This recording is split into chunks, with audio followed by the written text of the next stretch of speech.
The cold wind sliced through the city streets like invisible knives. The sky was a heavy grey, the kind that made everything look tired, hopeless, and forgotten. Cars rushed by, people moved quickly with their collars turned up, and no one noticed the woman sitting on the pavement near the glass wall of an office building, her knees drawn to her chest, a small boy huddled in her arms. Her eyes were red from tears, her lips trembling not just from the chill, but from something deeper, despair. The little boy, no older than 4, wrapped his tiny arms around her neck and whispered in his shaky voice, "Please don't cry, Mommy. If you believe in kindness, second chances, and the power of a good heart, please like, comment, share and subscribe. Your support helps us bring more real and emotional stories to life." Her name was Emily Carter, and until a year ago she had what most people would call a perfect life. A stable job at a small accounting firm in Chicago, a warm apartment, and a husband, Ryan, who, she thought, loved her and their son Noah with all his heart. But life has a cruel way of testing the ones who least expect it. It started with arguments, small ones about bills, groceries, and late nights. Then the arguments turned into silence, and the silence turned into distance. One morning, Emily woke up to find Ryan's side of the bed empty, a note left on the kitchen counter. "I can't do this anymore. I'm sorry." He didn't come back. She tried to hold everything together for Noah. She worked double shifts, barely slept, and skipped meals to make sure her son never went hungry. But the world can be merciless to those who are already on their knees. When her company announced layoffs, Emily was among the first to go. "You're a great worker," her boss had said, avoiding her eyes, "but we have to make cuts." The savings she had barely lasted 3 months. Rent piled up, bills went unpaid, and soon she found herself packing what little she had into a worn-out duffel bag. The landlord's voice echoed in her ears, cold and final. "You've got until Friday." That was 2 weeks ago. Now, sitting on the sidewalk with Noah pressed against her, Emily felt the crushing weight of the world pressing down on her shoulders. Her son's grey hoodie was too thin for the November chill. She had tried wrapping her denim jacket around him, but the cold still seeped through. Her fingers were numb, her stomach empty, but the worst pain came from watching Noah's small face turn pale with hunger. People passed by. Some looked away, others pretended not to see. She wasn't asking for money. She had long stopped believing anyone would care. She was just trying to breathe, to hold her son close, and to make it through one more day. Noah reached up and brushed her tears with his small fingers. "Mommy, don't cry. I'm okay," he whispered again, trying to smile. His words broke her heart into 1,000 silent pieces. How could a child be so brave when the world around them had crumbled? Emily forced a smile, pulling him closer, whispering, "I know, baby. Mummy's just tired." But inside she was screaming. That's when she noticed a man walking toward them. He was tall, dressed in dark jeans and a white sweater, his hair neatly combed, his pace steady. Most people walked faster when they saw someone sitting on the ground, but not him. He slowed down, then he stopped. For a moment, Emily wanted to look away. She didn't want pity, didn't want anyone to see her like this, broken, dirty, defeated.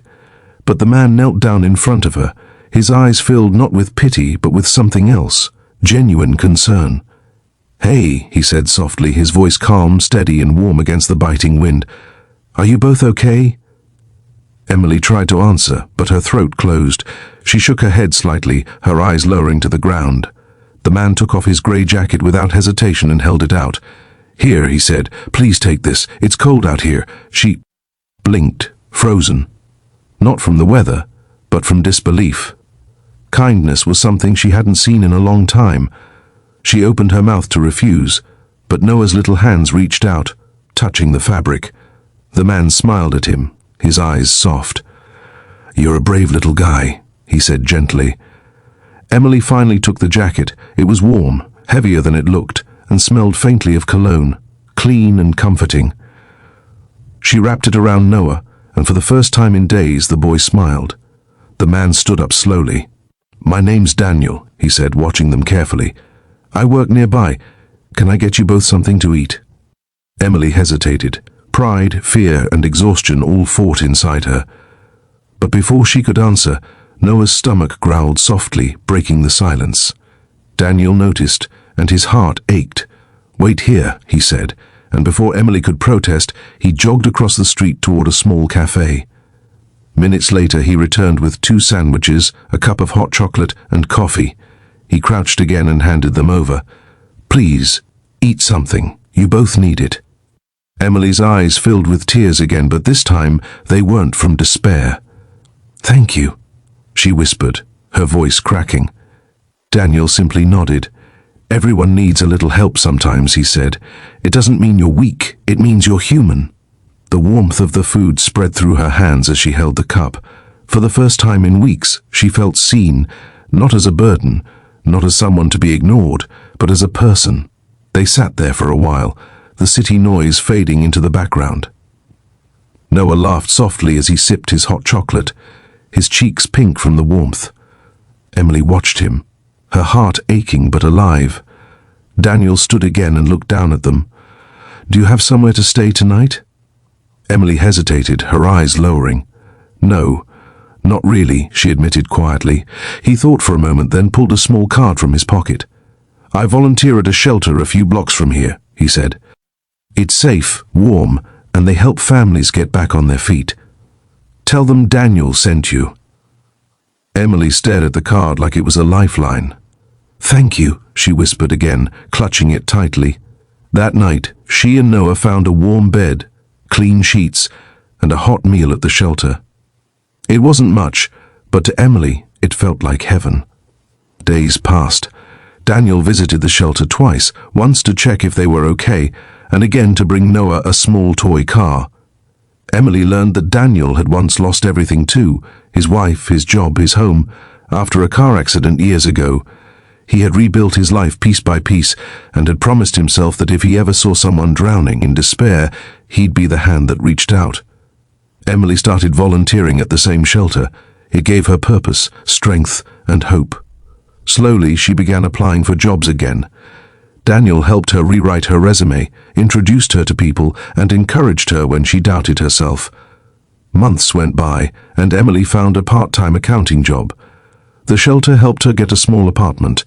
Noah started preschool, and every morning he'd wave goodbye to Daniel, who became more like family than a friend. One spring afternoon, Emily stood by the window of her tiny apartment, watching Noah play outside. The sun was shining, and laughter filled the air. She turned and saw Daniel standing behind her with that familiar, gentle smile. "You did it," he said softly. She smiled back, tears welling in her eyes. "No, we did it."